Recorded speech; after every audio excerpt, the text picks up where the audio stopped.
ఈరోజు యాదాద్రి జిల్లాలో భారతీయ జనతా పార్టీ జిల్లా అధ్యక్షులు మరియు కిసాన్ మోర్చా అధ్యక్షుల ఆధ్వర్యంలో ఈ యొక్క కిసాన్ మోర్చా నుంచి రైతులు నష్టపోయినటువంటి వరి పంట పొలాలను మేము పరిశీలనకు వచ్చాం. ఈ యొక్క పరిశీలనలో భాగంగా మాసాయిపేట, సైదాపురం, మల్లాపురం ఈ యొక్క యాదగిరిగుట్ట మండలంలో పూర్తిగా ఎండిపోయినది. ఈ పత్రికా విలేకరుల సాక్ష్యంగానే మేము అన్నిటి కూడా నిరూపించినాం. ఇక్కడ ఉన్నటువంటి రాష్ట్ర ప్రభుత్వం నేను ప్రధానంగా డిమాండ్ చేస్తా ఉన్నాం. ఎకరానికి 40,000 రూపాయలు ఈ యొక్క రైతులకు మీరు వెంటనే యుద్ధ ప్రాతిపదికన ఈ యొక్క ఎస్టిమేట్ వేసి వాళ్ళకి అంచనా వేసి అగ్రికల్చర్ ఆఫీసర్లు, మండల అగ్రికల్చర్ ఆఫీసర్లు వచ్చేది 11 గంటలకు, పోయేది 3 గంటలకు లెక్క ఉన్నది.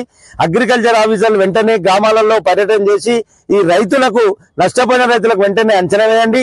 ఈ యొక్క పంట పొలాలను పరిశీలిస్తేందుకు రాష్ట్ర వ్యాప్తంగా మా యొక్క 8 మంది ఎమ్మెల్యేలు కూడా మా ఉమ్మడి జిల్లాలో, ఉమ్మడి నల్గొండ, ఉమ్మడి వరంగల్, ఉమ్మడి మాలమూరు ఈ 3 జిల్లాలలో, ఉమ్మడి జిల్లాలలో అంటే దాదాపు 10-12 జిల్లాలలో వరి ఎండిపోయి రైతులకు గోసపడుతున్నారు. ఈ గోస గురించి మేము ప్రత్యక్షంగా ఈ రైతును పరామర్శిస్తేందుకు, రైతు పంట పొలాలను చూడటానికి అధికారికంగా మా ఎమ్మెల్యేల పర్యటన కూడా ఖరారు కాబోతుంది. కలెక్టర్ను ముట్టడిస్తాం.